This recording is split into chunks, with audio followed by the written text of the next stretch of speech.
예, 이번 시간에는 그 미국 헌법에서 이 평등 보호와 관련한 내용을 설명하도록 하겠습니다.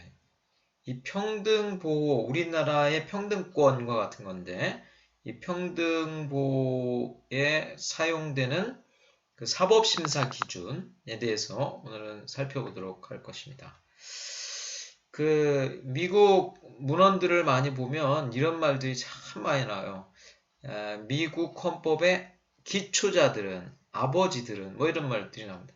그러니까 헌법 1789년에 헌법 제정할 때, 1776년 이때 헌법을 기초한 사람들, 그 사람들의 생각이 굉장히 중요한 거죠. 그래서 페더럴리스트 페이퍼라고 그 문헌에 그 헌법 기초한 사람들이 어떻게 생각했는가, 그런 것들이 적혀 있는데 굉장히 그 사람들의 견해가 중요하다라고 이렇게 생각하고 있는 것 같습니다.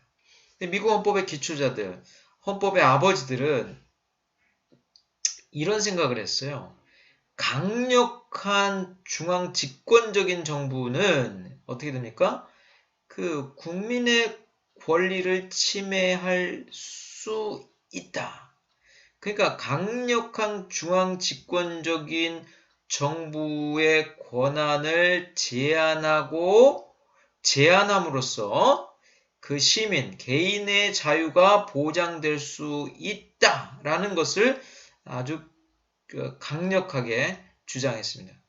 그래서 1791년 권리장전이라고 불리는, 미국의 권리장전이라고 불리는 Bill of Rights라는데, 권리장전이라고 불리는 이 나중에 수정한 헌법에 대해서 더 추가적인 규정들, 수정헌법 1조에서 10조까지를 1791년에 만드는데, 이 수정헌법에서는 이 권리장전에 관한 규정들, 그러니까 연방정부의 권한을 제한하는 것에 그 초점이 있었습니다.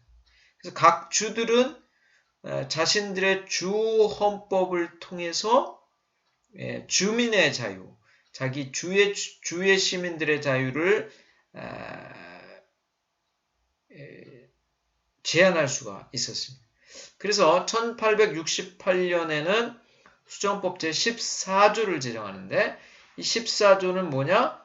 연방정부뿐만 아니라 주정부의 모든 조치에 대해서 국민의 자유와 권리를 보장할 수 있도록 한 것이 수정헌법 제14조의 내용입니다. 이러한 수정헌법 제14조는 우리가 뭐라 그러냐? 적법 절차 조항이다. Due Process Clause 이렇게 말합니다. 적법 절차 조항으로 적법 절차 조항을 규정했는데, 이 수정법 제14조는 이 절차적 뿐만 아니라 실체적 측면에서 기본권을 보장하는 중요한 조항이 되게 됩니다.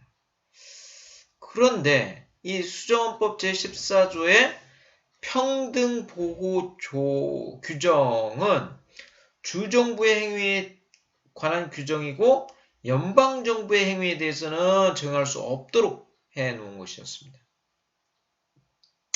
따라서 연방정부와 미국의 모든 시민들 간의 관계에 있어서 연방인권규정, 수정법 제1조라든가 9조가 적용되고, 또 수정법 제5조의 적법 절차 조항의 자유 속에 이 평등보호가 포함되어 있다라고 해석 적용함으로써 이 연방에까지 이 평등보호가 적용되게 되었다라는 것입니다. 그래서 이제 그 1954년 보울링 대 샤프 판결에서 이렇게 말씀합니다. 워런 대법원 시절인데, 수정헌법 14조의 평등보호조항의 기속력을 수정헌법 제5조의 적법 절차 조항과 접목시켜서 결합하여 적용함으로써 평등보호를 위해서 연방정부 행위도 제한할 수 있게 됐다라고 판시하고 있습니다. 그래서 지금 이렇게 연역적으로 어떻게 평등보호 조항이 주 주뿐만 아니라 연방에도 적용되게 되었는가를 설명해 드렸습니다. 그러면 이제 평등보호와 사법심사 기준의 발전 과정에 대해서 살펴보도록 하겠습니다. 미국의 독립선언 그리고 각 그 주의 헌법에는 인간은 자유롭고 평등하게 태어났다고 규정하고 있습니다만 그렇지만 뭐 실제에 있어서 법 앞의 평등은 인간의 자연적 사실이나 그 능력이나 뭐 이런 것들에 비춰서 인간을 획일적으로 동일하게 다루는 기계적 절대적 평등은 아니죠. 그래서 우리가 제일 많이 쓰이는 말은 같은 것은 같게 다른 것은 다르게 대우하라. 이런 상대적 비례적 평등이 오늘날 평등보호의 기본적인 관념이 되었다. 이렇게 볼 수가 있겠습니다. 미국 연방 대법원 판례에서도 평등권은 절대적인 것이 아니고 합리적 근거가 있으면 차별 대우를 하더라도 위헌은 아니다라고 말하고 있습니다. 그런데 무엇이 합리적이냐에 관해서는 많이 변천되었습니다. 수정헌법 제14조의 제정 이래 사회가 변천되고 사법부의 대법관들의 가치관, 그 다음에 평등보호의 개념, 의식 자체가 내포하는 각종 잠재적인 가능성 등을 통해서 미국 연방대법원은 수정헌법 14조의 적용과 해석과 적용에 관해서 다양한 판단 기준을 제시해오고 형성해왔습니다. 그래서 미국의 연방대법원은 판례를 통해서 평등 보호의 다양한 심사 기준을 제시해왔습니다. 지금 계속해서 말씀드리겠지만 지금 합리성 심사 기준,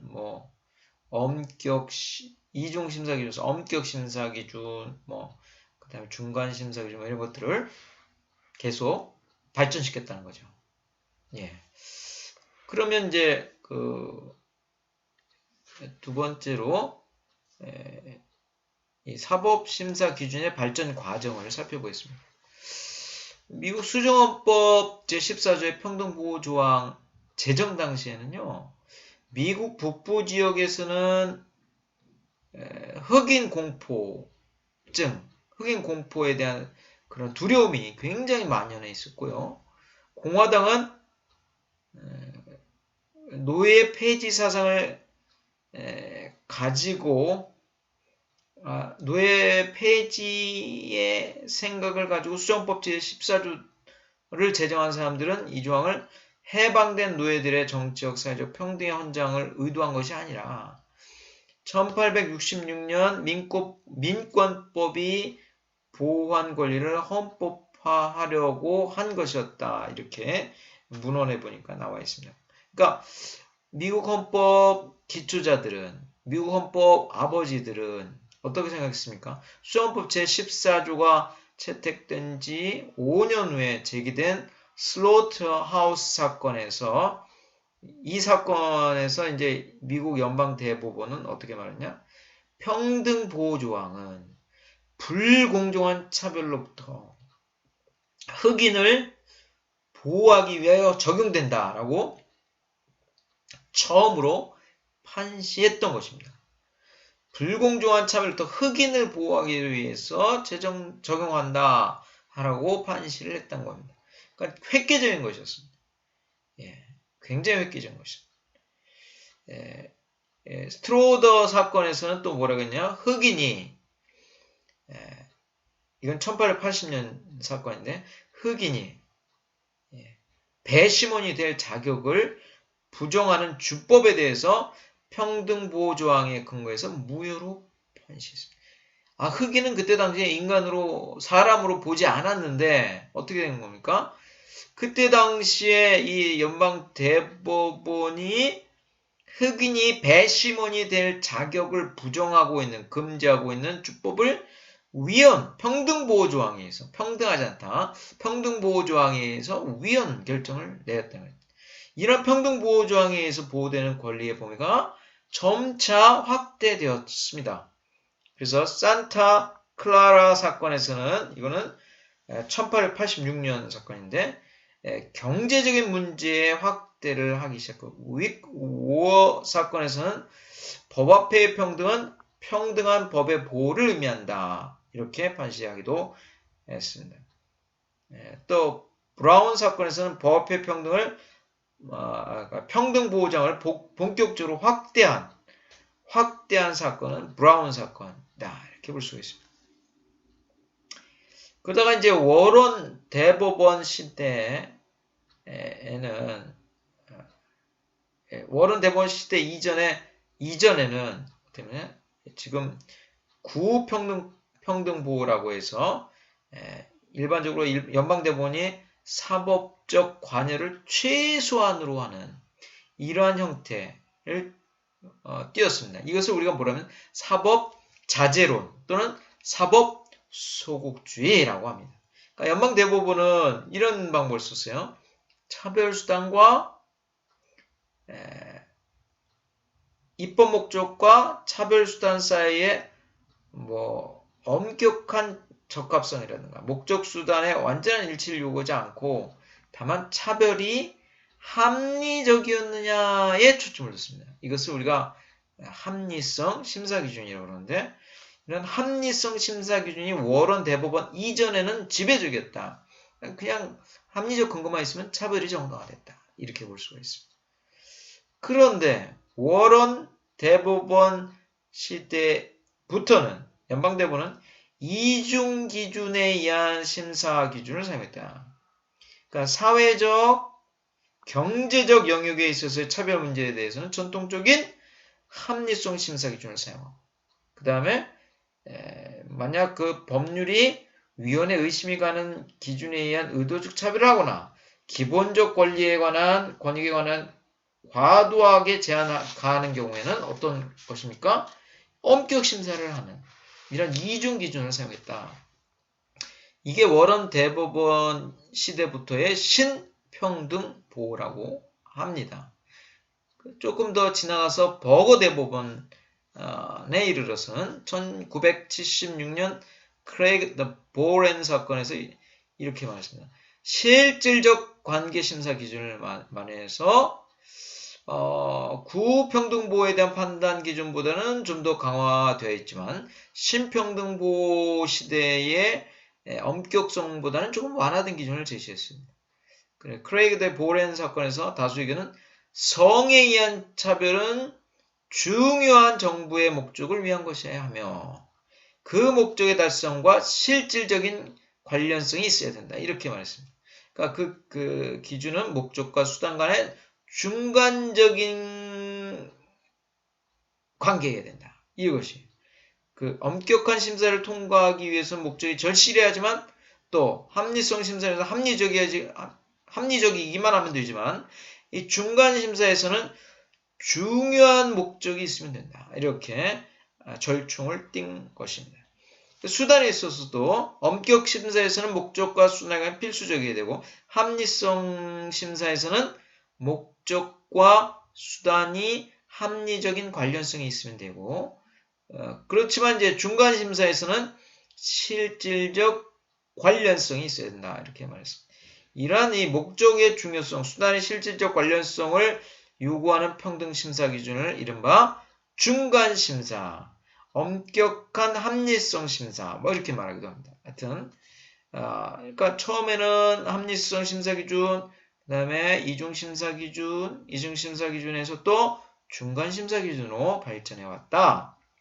그 다음에 이제 브레넨 대법관과 마샬 대법관의 3단계 방식이 있는데, 이거는 뭐냐면, 첫째, 인종 및 성에 의한 차별은 절대적 차별 금지의 분야이고, 둘째, 기본적 권익 분야인 형사, 투표, 기본적인 수요물인 식료, 의류, 주택, 교육 등의 사안에 관하여서는 절박한 목적과 가장 엄격한 수단의 기준이 적용되어야 하며 그 다음에 셋째, 기타의 사항에 대한 실질적인 목적이 적용되어야 한다는 것이었습니다. 그러나 이러한 브레넨 대법관과 마샬 대법관의 3단계 방식은 그렇게 주류를 이루지는 않습니다. 그리고 합리적 차별에 있어서 그 목적과 수단 내지 방법과의 관계를 보다 정확하게 현실적으로 평등보호를 구현할 수 있는 터시맨, 텐브룩의 5가지 유형, 과소포괄적 차별, 과다포괄적 차별은 예전에 굉장히 획기적이었지만 그렇게 다수의 입장은 아니다. 이렇게 볼 수가 있겠습니다. 예, 그러면 이제 전통적인 평등보호 심사 기준으로 들어가겠습니다. 우리가 아까 말씀드린 이제 합리성 심사 기준부터 보면, 수정헌법 제14조의 평등보호정은 주가 법률을 시행하는 데 있어서 대상에 분류해서 광범위한 재량을 가지고 있다. 그러니까 의회가 또는 주가 법률을 시행하는 데 있어서 법률을 제정하고 시행하는 데 있어서 어떠한 대상 간의 분류를 하는 데 있어서는 주의 광범위한 재량권을 가지고 있다는 것입니다. 그래서 합리적 기준이 있고 필요한 정보 이익과 합리적인 관련성이 있는 수단이면 그러한 법률상의 차별은 평등보호조항을 위배한 것은 아니다. 이렇게 말하고 있습니다. 합리성 심사 기준은 1897년에 걸프 사건에서 이 연방대법원이 차별한다는 것은 어느 정도 합리적인 근거, 즉 의도하는 차별의 목적과 적절한 관련이 있는 어느 정도의 차별이 있어야 하고 단순히 자의적인 차별이어서는 안 된다라고 한 이 걸프 사건에서의 이 판시사항이 시초가 됐습니다. 그다음 1911년 린드슬리 사건에서는 차별한다는 것에 대해서 이렇게 말하고 있습니다. 아주 자의적인 것이 아니라 상당히 합리적인 근거에 입각해야 한다. 이렇게 상당한 합리적 근거에 입각해야 한다. 이것을 재차 확인했습니다. 그래서 합리성 차별 기준은 계속 그 이유에 대해서 구체적으로 확립되어 나갔습니다. 로이스터 구원호 사건에서도 연방대법원은 차별은 자의적인 것이 아니라 합리적이어야 하며 그 차별은 동일한 여건 아래에 있는 모든 사람들이 똑같이 처우될 수 있게끔 입법 목적에 대하여 정당하고 실질적인 관련이 있는 차이에 어느 정도 근거가 있어야 한다. 이렇게 말하고 있습니다. 여기서 이제 첫 번째 미국 연방대법원이 말하는 것에 관해서 차별이 어떻습니까? 자의적인 것이 아니라 합리적인 근거가 있어야 한다. 이렇게 말하고 있습니다. 합리적인 근거가 있어야 합니다. 둘째로 그 차별은 차별 수단이죠. 입법 목적에 정당하고 실질적인 관련이 있어야 한다. 셋째로 입법 목적과 구체적인 차별 수단 사이에는 엄격한 관계, 즉 완전한 일치는 요구하지 않고 다만 상당한 정도의 합리적인 근거만 요구된다. 이거죠. 그래서 구체적인 소송사건에서 원고가 이러한 차별과 정부의 입법 목적 간의 합리적인 관련성이 없고 그 차별이 자의적인 것임을 입증할 책임이 있다. 원고가 이러한 차별과 목적 간에 합리적인 관련성이 없고 그 차별은 자의적이다라는 것을 원고가 입증해야 된다. 이렇게 보고 있습니다. 그러니까 합리성 심사 기준에서는 연방의회가 제정한 법률이 추구하는 목적과 수단의 합리적인 연관성이 존재하면 되고 당해 법률의 합헌성이 인정되는 원칙, 그러니까 당해 법률의 합헌성이 웬만하면 인정되는 경우입니다. 그래서 미국 연방대법원은 법률이 자의적이거나 일관성이 결여되지 아니한 경우에는 이러한 합리성 심사 기준을 대부분 충족한다라고 보겠습니다. 법률 자체가 자의적이다. 그러면 안 되죠. 일관성이 결여되어 있다. 이러면 안 돼요. 근데 자의적이지도 않고 일관성이 결여되어 있지도 않다라고 하면 합리성 심사 기준에 부합하기 때문에 이것은 평등보호를 위반하는 것이 아니다 이렇게 말하고 있습니다. 그러니까 합리적 차별 여부에 대한 판단은 첫 번째 차별의 근거, 그 차별에서 침해받는 권리의 본질, 그 차별에서 정보가 갖는 이익 등에 의해서 살펴보게 되어 있습니다. 미국 연방대법원은 이런 합리성 심사 기준에 대해서 좀 더 여러 가지 방법을 사용하고 있습니다. 예를 들면 기본적 권익과 관련되지 않은 복지 언급이라든가 재산권의 사용이라든가 영업행위에 있어서는 연방대법원은 아직도 전통적인 합리성 심사 기준을 사용하고 있다. 이렇게 보시면 되겠습니다. 그 다음에 이중심사 기준. 이중심사 기준이라는 것은 사회적, 경제적 영역에 있어서의 차별 문제는 어떡합니까? 전통적인 지금까지 봤던 합리성 심사 기준에 따라서 하면 되고, 만약 그 법률이 위헌에 의심이 가는 차별이라든가 또 의도적으로 차별하거나 또는 기본적 권익을 과도하게 제한을 가하는 경우에는 엄격 심사를 한다라는 거예요. 여기 보시면 왜 이중 심사 기준이냐면 기존의 합리성 심사 기준이 있고 그 다음에 또 새로운 엄격 심사가 있기 때문에 합리성 심사 기준과 엄격 심사 이 두 개의 이중적 심사 기준이 있다는 겁니다. 그러니까 일반적으로 사회적 경제 영역에 있어의 차별 문제는 전통적인 합리성 심사 기준을 하고 그 다음 위헌에 의심이 가는 차별, 기본적 권익에 관한 인종 및 고유 국적에 관한 차별 이런 것들은 어떻습니까? 엄격 심사로 한다. 이렇게 보시면 되겠습니다. 이중심사 기준을 왜 사용하냐? 이렇게 두 가지로. 그는 사회적 경제적 기본권이 갖는 그런 성격, 또 일정한 기본권의 헌법 직접적인 침해 금지를 요구하는 것, 이런 것들을 들 수가 있겠습니다. 이따 왜 이중심사 기준은 그런데 어떤 문제점인지 나중에 보도록 하겠습니다.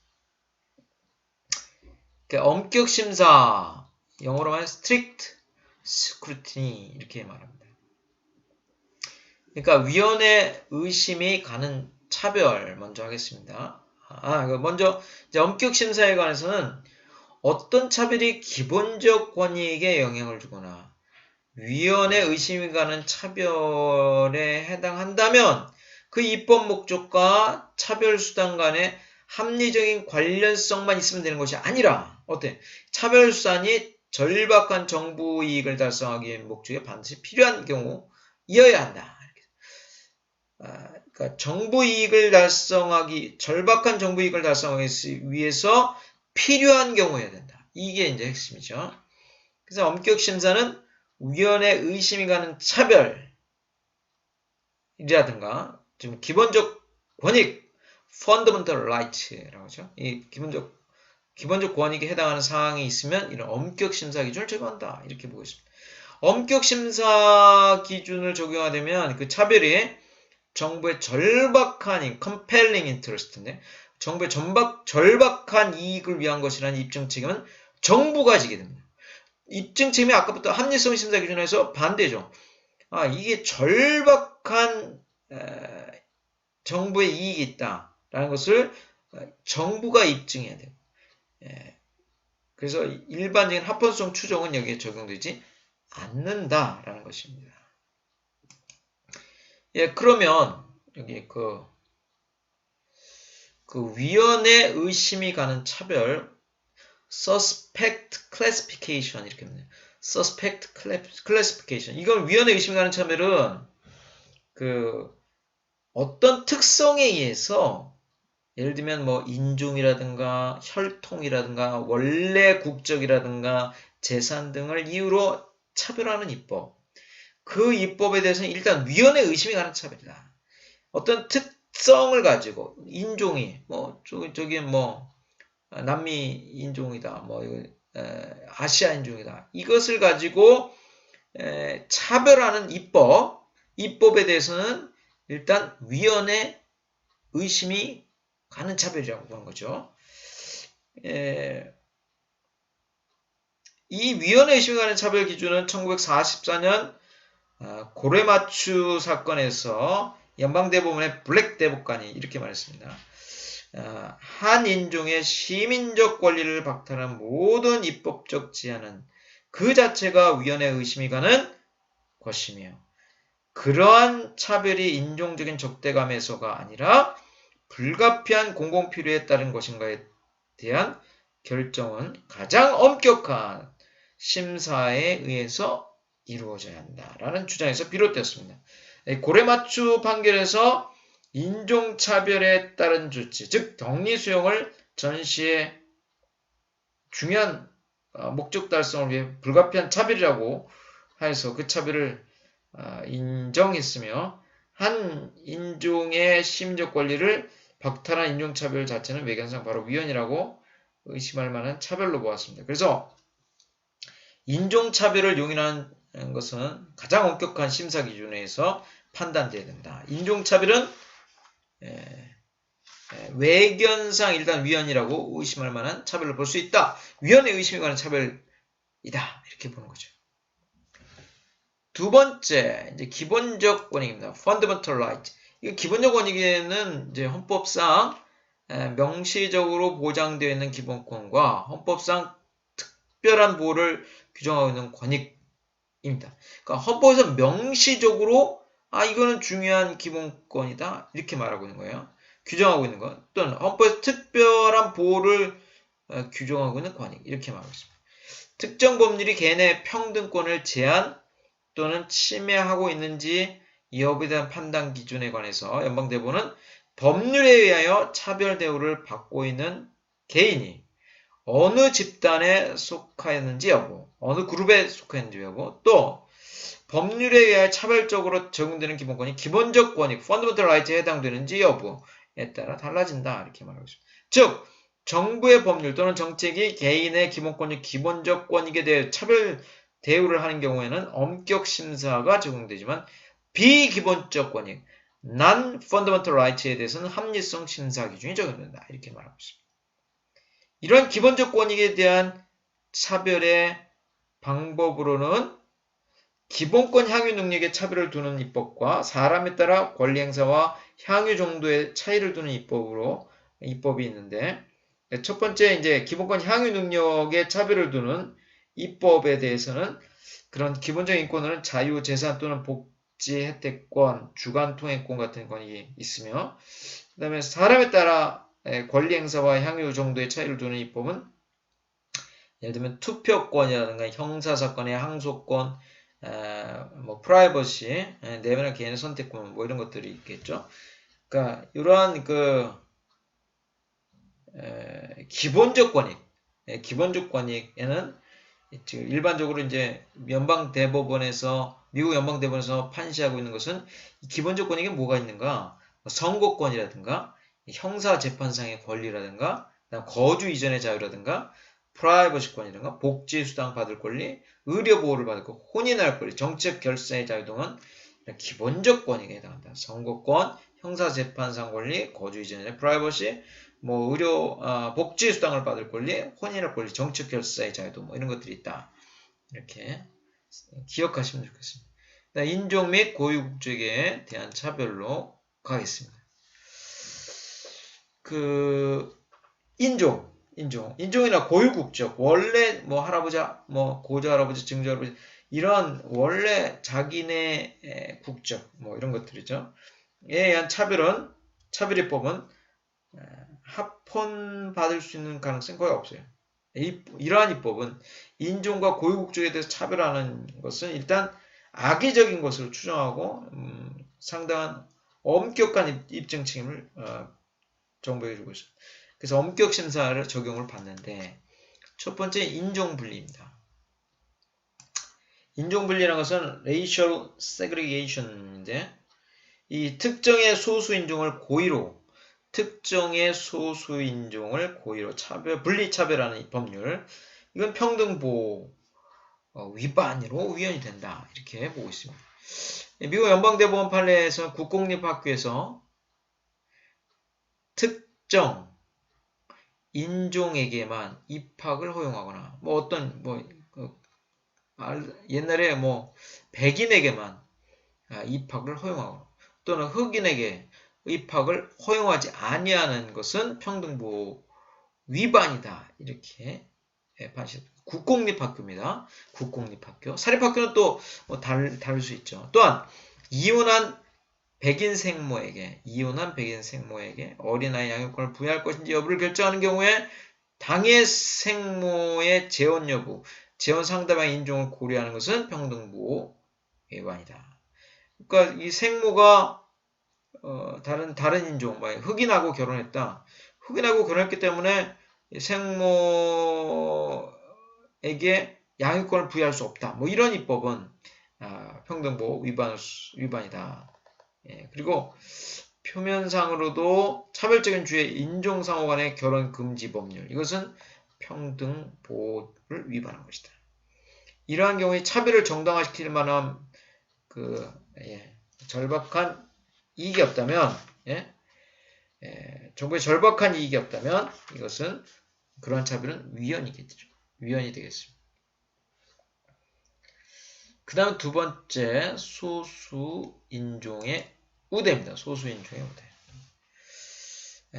이 특정 소수인종이 과거에 차별 대우를 받아온 것을 시정하기 위하여 특정 인종에 대하여 어떻게 합니까?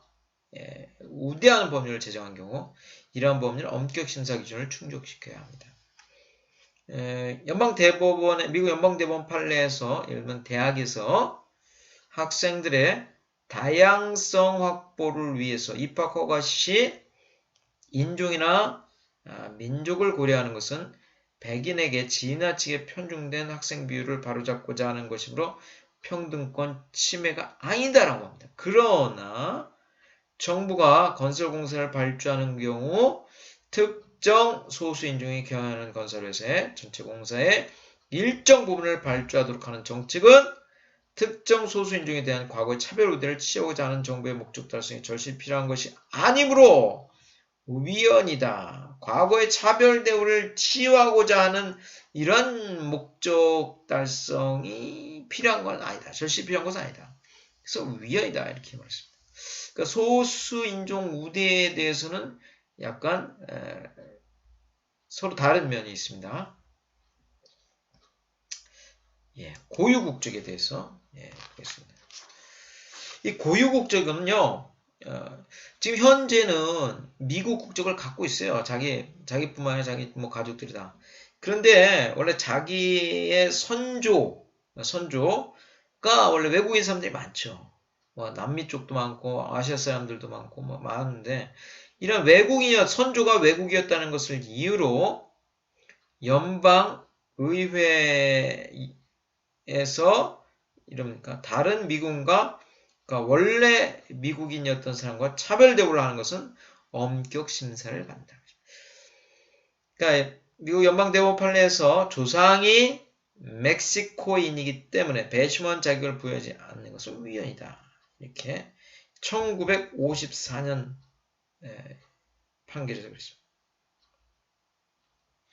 그러나 이제 제2차 세계대전 중 태평양 연안에 거주하고 있는 일본계 미국인에게 다른 지역으로의 강제 이주를 명령한 것은 국가 안전 유지에 절실히 필요한 조치로서 엄격한 심사 기준을 충족하므로 합헌이다.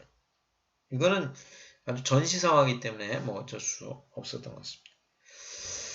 그러면 엄격 심사 기준의 문제점을 한번 제가 말씀드리겠습니다. 엄격 심사 기준은요, 두 가지 쓴다는 겁니다. 이제 이중 심사 기준의 문제점이라고 할 수 있는데, 합리성 심사 기준을 쓰든지 아니면 엄격 심사 기준을 쓰든지 이거죠. 그러니까 어떻습니까? 이거 합리성 아니면 엄격입니다. 그러니까 이것은 심사 기준이 모 아니면 도죠. 도 아니면 뭐예요? 이것을 우리가 뭐라 하냐면 심사 기준의 경직성이라 이렇게 말할 수 있습니다. 너무 이거 아니면 이거 해야 돼. 이거 이것과 저것도 아닌 경우가 있을 수 있거든. 그 조금 중간 영역 뭐 이런 것도 있을 수 있는데 합리성 아니면 엄격, 엄격 아니면 합리성 뭐 이렇게 되니까 이 심사 기준의 경직성, 이러한 경직성으로 해서 법원은 위헌에 의심이 가는 차별에 해당하는 경우, 또 기본적 권익에 해당하는 경우를 제외하고는 다른 모든 영역에 대해서는 합리성 심사 기준으로 가게 된다라는 거예요. 그리고 위헌에 의심이 가는 이거 자체도 굉장히 개념 자체가 어렵다. 절박한 정부이익. 절박한이 뭐냐? 이런 굉장히 모호하고 불확정적인 개념에 의한 에서 엄격 심사로 갈 수 있다. 기본적 권익이라는 것도 계속 헌법상의 해석이나 적용상의 논란이 일어나고 있다는 것을 생각하면 굉장히 어렵다. 이렇게 볼 수 있겠습니다. 예, 그 다음에 최소한의 합리성 심사, 미니멈 레셔널리티 테스트 이렇게 말하는데 이 최소한의 합리성 심사라는 것은 정부가 달성하려는 목적과 그 입법 목적 차별 수단이 어느 정도의 합리성만 가지면 된다는 심사, 가장 완화된, 가장 완화된 심사 기준이다. 이렇게 볼 수 있습니다. 이러한 경우에는 입법자의 재량을 폭넓게 인정하는 거죠. 이 최소한의 합리성 심사 기준은 그 차별의 목적이 입법부나 행정부가 이를 정당화하면 수용하고 그 수단이 입법 목적과 합리적인 관련성이 있는가만을 검토하게 됩니다. 이런 최소한의 합리성 심사 기준에 있어서 합리성의 판단은 입법부나 정부가 의도하는 목적과 차별이 어느 정도의 합리성을 가지고 있느냐 여부로 판단하게 됩니다. 그러나 그러한 차별하는 수단이 목적에 합치할 것인지까지는 요구하지 않습니다. 예, 그래서 뭐 이런 것들이 사용되고 있다라는 것으로 간단하게 설명을 마치겠습니다. 예, 그 다음에 이제 새로운 평등보호 심사 기준을 설명해 드리도록 하겠습니다. 새롭다는 것은 과거에 있었던 합리성 심사 기준, 또 이중 심사 기준, 그러니까 합리성과 엄격 심사 기준, 이중 심사 기준, 워런 대법원 시대 이것 말고 새롭게 등장한 평등보호 심사 기준이다. 이렇게 볼 수가 있겠죠. 그래서 이 새로운 평등보호 심사 기준을 우리가 중간 심사 기준이라 이렇게 말합니다. intermediate test 이렇게 말하는데 중간 심사는 워런 대부분의 이중 심사 기준에 대해 결함을 보완하기 위해서 새롭게 나온 것이다. 그러니까 엄격 심사 기준을 적용하게 되면 바로 위헌이 되고 합리성 심사 기준을 적용하면 합헌이 되는 결과가 딱 정해져 있어요. 어떤 심사 기준을 적용하게 되면 바로 결과가 그대로 나오게 돼 있어요. 그러니까 이중 심사 기준은 이러한 이론적인 결함을 어떻게 합니까? 결함, 그러한 경직성, 아까 말한 그 이중 심사 기준의 경직성, 그 다음에 또 아까 말한 그 엄격 심사에서 위헌에 의심이 가는 차별과 기본적 권익이라는 굉장히 주관적인 판단, 불명확한 개념에 의한 판단, 이런 것들을 해결해보자. 한번 대안을 제시해보자 라고 해서 이 버거 대법원 때 평등보호 사건에서 이런 경직성 문제를 해결할 것인가, 어떻게 해결할 것인가를 궁리한 끝에 등장한 것이 중간심사 기준입니다. 이런 중간심사 기준은 엄격한 합리성 심사 또는 중간적 엄격 심사라고도 부릅니다. 엄격한 합리성 심사, 중간적 엄격 심사 뭐 이렇게 부르기도 합니다. 연방대법원에서 평등보호 위반의 문제를 여러 가지 하면서 중간심사 기준을 가지고 어떻게 판단하는 경우에는 그 차별의 중요한 정보 목적을 달성하는데 실질적으로 연관되어 있는지를 심사하게 되는 거죠. 그래서 이 중간심사 기준은 어떠한 경우에 많이 사용되냐? 여기 나와 있다시피 성차별의 문제라는 거예요. 혼인 외의 자에 대한 차별에 있어서 이 중간심사 기준을 사용하여 왔다는 거죠.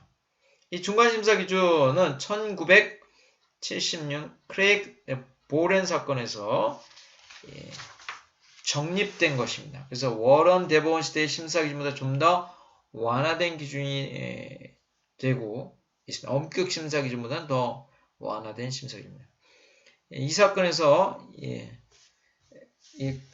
크레이크 사건에서 오클라호마 주의 소년보호법규에서 음주운전과 교통사고를 방지한다는 목적으로 맥주를 마실 수 있는 연령을 남자는 21세, 여자는 18세 이하로 규정해서 21세, 18세 이상에게만 판매할 수 있다. 근데 이것은 왜 남자는 21세고 여자는 18세냐? 이건 성차별의 문제가 불거졌습니다. 이 사건의 판결에서 브레넌 대법관은 첫째, 성차별이 합리성을 가지고 있으면 중요한 정부 목적 실현에 기여하여야 하고, 또한 그런 목적을 실현해서 실질적인 관련성이 있어야 하며, 둘째, 그러한 성차별과 주의 중요한 목적 실현과에서의 실질적인 관련성이 있다는 것을 입증할 수 없으면 그 주법은 위헌이다. 그 주법은 위헌이죠. 실질적인 관련성 이렇게 요구하고 있습니다.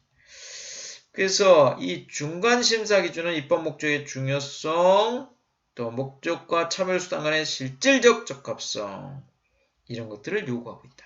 이렇게 보시면 되겠습니다. 적용 영역으로 가보겠습니다. 적용 영역은 제가 첫 번째 말한 성차별의 문제입니다. 연방대법원은 성차별 심사에서 중간심사 기준을 많이 적용하고 있습니다. 여성 또는 남성의 적대적인 차별, 중요한 정보 목적에 봉사해야 하고 이러한 목적 달성에서 그 수단은 실질적인 관련성이 있어야 된다. 이렇게 말하고 있는 거죠. 대부분의 중간 심사 기준을 적용한 판례에서도 이러한 중요한 정보 목적, 또 그 차별이 그 목적의 실질적인 연관성, 관련성 이런 것을 요구하고 있습니다. 일반적으로 차별 수단이 정보 목적에 실질적으로 관련되어 있지 않기 때문에 위헌이다. 이렇게 판시하는 경우가 많습니다. 그러니까 미국 연방대법원에서 오어 사건에서 이혼 후 부양료 지급 의무를 남성에게만 부여하고 여성에게 부여하지 않는 알라바마 주법은 평등 보호 조항을 위반한다라고 판결했습니다. 재정적 필요성에 있어서 개별 심리가 이미 있었기 때문에 성에 따라서 판단할 수 있는 것이 아니라 그것은 이혼했을 때도 남편과 아내가 어떠한 경제적 능력이 있는가에 따라서 달라지는 거지 남성에게만 무조건 남성에게만 부양료 지급 의무를 부여하는 것은 성차별이다 이런 거죠. 그 다음에 호건 사건에서 주립 간호학교에 여성만 입학을 허가하는 것은 평등보호 위반이다 그랬어요. 주립 간호학교에 우리나라는 간호사들이 대부분 여성이 많지만 유럽이나 미국 가면 이제 남성 간호사들이 상당히 많습니다. 이것은 왜냐? 힘든 작업, 병원에서 힘든 일을 하기 위해서는 남자들이 반드시 필요하기 때문이에요. 그러니까 이것은 주립 간호학교 여성만 입학하도록 하는 것은 상당히 성차별적이다. 이렇게 본 것이죠. 주는 보상적이라고 주장했지만 사실은 간호의 전형을 여성의 전문직으로 굳히는 일이다. 또 여성들이 간호직에 있어서는 차별을 당한 적이 없기 때문에 따로 보상이라는 말은 성립되지 않는다. 원래 그쵸. 여성들이 계속 간호직을 해왔기 때문에 간호사 일을 해왔기 때문에 보상할 필요는 없어요. 과거에 그렇게 안 했던 적이 없었기 때문에 차별당한 적이 없었어요. 그래서 보상은 정부의 실제 목적이 아니다. 교육의 다양성 촉진이 중요한 정부이기는 하지만 선택의 기회가 남성에게는 여태까지 전혀 없었고 오직 여성에게만 주어진 관계로 그러한 법률은 목적에 실질적으로 부합하지 않는다. 그래서 평등보호 위반이라고 말했습니다. 그 다음 럭스터 사건에서 남성만을 징병하는 연방법은 그러한 차별에 병력 양성의 필요성에 관해서는 성별이라는 것이 각계 다룰 수 없다는 점을 반영하기 때문에 수정법 제5조상의 평등보호를 위반한 것이 아니다. 왜 남성만 징병하느냐? 이것은 병력 양성의 필요성에서 남자 여자를 다르게 다룰 수 있다는 거죠. 국가 방위와 군비란 문제에서 많은 재량이 의회에 주어졌다. 여성이 전투 요원에 투입될 수 없는 까닭에 징병 대상 여성을 제외시키는 전투 형상이라는 의회의 중요한 정부 이익과 밀접하게 관련돼 있다. 이렇게 판시를 했습니다. 그 다음에 이제 혼인 외의 자에 대한 차별. 혼인 외의 자에 대한 차별은 위헌의 의심이 가는 차별의 특성을 가지고 있어요. 그런 특성에서 또 이런 혼인 외의 자는 자녀의 보호와 양육의 범위를 넘는 같은 굉장히 많은 차별이 있다는 점. 혼인 외의 자에 대해서는 정치적으로 고립된 소수자라는 것, 이런 특징이 있습니다. 그래서 연방대법원은 자녀의 적자냐, 서자냐, 적출성에 대한 근거로 차별을 하는 것에 대해서 이제 미국 연방대법원 중간 심사 기준을 정했다. 그래서 웨버 사건에서 부친의 사망에 의해서 자식들이 근로자 사망 보상금을 받는 경우에 혼인 외자와 혼인 중의자를 차별한 법률은 위헌이라고 판시했습니다. 주정부가 남녀 간의 혼인 외의 부정한 관계를 방지하는 목적을 설정하였고, 이를 혼인 외자와 혼인 중의자의 자의 사이의 차별을 통해서 달성하자 하는 것은 위헌이다. 이렇게 봤습니다. 트림블 사건에서도 혼인에 의한 자에게는 유산상속을 허용하나 혼인 외의 자에는 유산상속을 금지하는 주상속법은 위헌이다. 이렇게 판시를 했습니다. 랠리 사건에서도 혼인 외의 자는 부가 생존하는 동안 관할관적인 법원이 부성을 확인하기만 한다면 혼인 외의 자는 부가 생존하는 동안 그 관할권을 가진 법원에서 부가 누구인지를 확인하기만 한다면 유언 없이도 상속할 수 있다고 규정하고 있는 주법은 합헌이다. 그리고 혼인 외의 자의 기초한 부담은 부의 사망 시 재산의 정당하고 적절한 배분을 선정해서 중요한 정부 이익을 증대시킨다. 그래서 이러한 법률은 부성을 확립하는 데 어려운 책무를 돋고 있다고 판시를 하고 있습니다. 밀스 사건에서 부양을 받을 목적으로 친부를 확인하기 위한 친부 확인 소송은 자녀가 생후 1년 이내에 또는 소송이 금지되기 전에 제기해야만 한다고 규정하고 있는 텍사스법은 평등보호조항을 위반하고 있다. 주는 부정하거나 기만적인 청구의 기술을 방지하는 정당한 이해가 가지만 1년이라는 비현실적이고 짧은 기간은 실질적인 관련이 없다. 이렇게 판시하고 있습니다. 클락 사건에서는 6년이라는 제한 규정은 혼인 외자를 위해 청구하기 위한 합리적인 기회를 제공하지 않는다. 연방대법원은 그래서 이러한 법규가 본질적으로 부정하거나 기만적인 청구를 방지하기 위한 주에 실질적으로 관련되어 있지 않기 때문에 평등보호조항을 위반했다. 이렇게 설명하고 있습니다.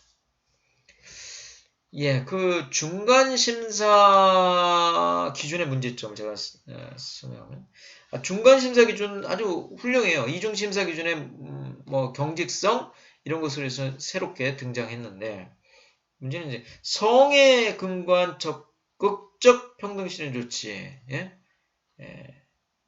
이것도 이러한 법률도 중간심사를 받게 됩니다.